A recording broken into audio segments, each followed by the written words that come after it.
Many intelligent people feel busy with their finances, organized, planned, in control. Yet nothing actually changes. Accounts are tracked, spreadsheets are updated, decisions are reviewed again and again. There is constant movement, but no real displacement. This is one of the most subtle forms of financial stagnation, and it affects intelligent people more than most. Not because they lack discipline, not because they don't care, but because control feels like progress. And for an intelligent mind, that feeling is convincing. Smart people tend to equate clarity with advancement. If everything is visible, mapped, and predictable, it feels like something is being built. But financial progress is not defined by order. It's defined by trajectory. And trajectory does not always improve when control increases. In fact, in many cases, the opposite happens. Control reduces uncertainty. It lowers anxiety. It creates a sense of stability. These are not bad things, but they are psychological rewards, not economic ones.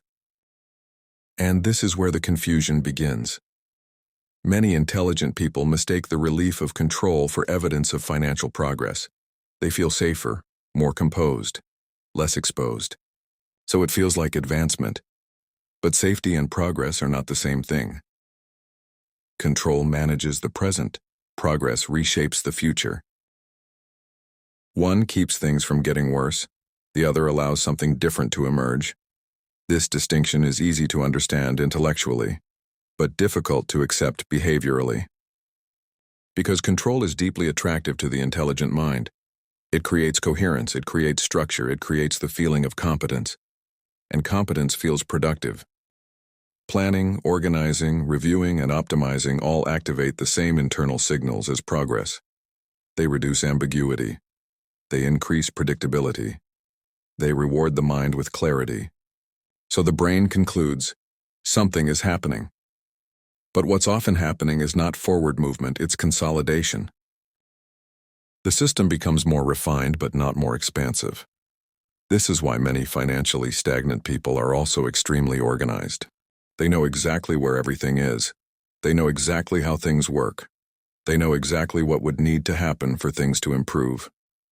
And yet, nothing changes. Because knowing is not the bottleneck. The bottleneck is identity.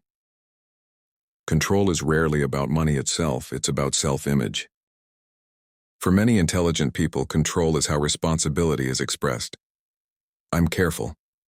I'm thoughtful. I don't rush decisions. I like to understand things fully. These are reasonable traits, often admirable ones. But when control becomes part of identity, it quietly sets limits.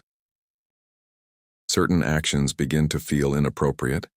Certain moves feel premature.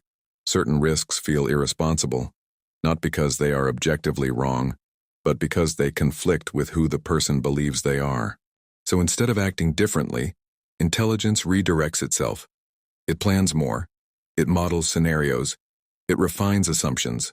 Decision patterns repeat, but under the illusion of evolution. This is how control becomes a substitute for progress. The person feels engaged, mentally active, strategic, but the external outcomes remain stable. Income stays tightly linked to effort. Options don't expand. Flexibility doesn't increase. There is motion without leverage. From the inside, this feels responsible. From the outside, it looks like stasis. And because nothing is obviously wrong, there is no urgency to interrupt the pattern. No crisis, no failure, just a steady rhythm of management. This is why financial stagnation is so hard to detect in intelligent people. It doesn't look like avoidance.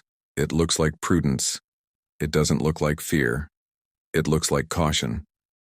And intelligence is very good at defending caution. When control is challenged, the mind responds with justification. Now isn't the right time. I need more information. I want to be sure. These explanations are not dishonest. They are internally consistent. But consistency is not progress. Consistency simply preserves the current structure. And over time, that structure hardens. Control creates predictability. Predictability reduces discomfort. Reduced discomfort removes pressure to change, so the system stabilizes. What feels like advancement is often just stabilization with better documentation. This is why many intelligent people spend years improving systems that don't actually move them. They optimize workflows, they organize accounts, they refine strategies, but they don't cross thresholds. They don't introduce meaningful exposure. They don't expand capacity. They don't change the underlying pattern, because those moves feel disruptive, and disruption conflicts with control. The irony is that intelligent people understand this conceptually. They know that growth requires uncertainty. They know that progress involves risk, but knowing this does not override identity. Identity determines what feels acceptable, and intelligence operates inside those boundaries. When control defines responsibility, progress begins to feel reckless. So intelligence reframes inaction as wisdom. This is not failure, it's a pattern. A pattern where decision-making remains active but outcomes remain static. A pattern where effort is applied horizontally, not vertically. And over time, the cost becomes visible, not as collapse, but as limitation. Opportunities feel narrower. Reversibility decreases. The future feels increasingly pre-shaped, not because of a single bad decision, but because control was never questioned. This channel does not exist to tell you to abandon planning or structure. Control has a function, but it is not progress. And confusing the two is one of the most reliable ways intelligent people maintain financial stagnation without ever making a mistake. Movement is not the same as change. Order is not the same as expansion. And until control is seen for what it is, intelligence will continue to protect it, efficiently, reasonably, and without noticing the pattern repeating.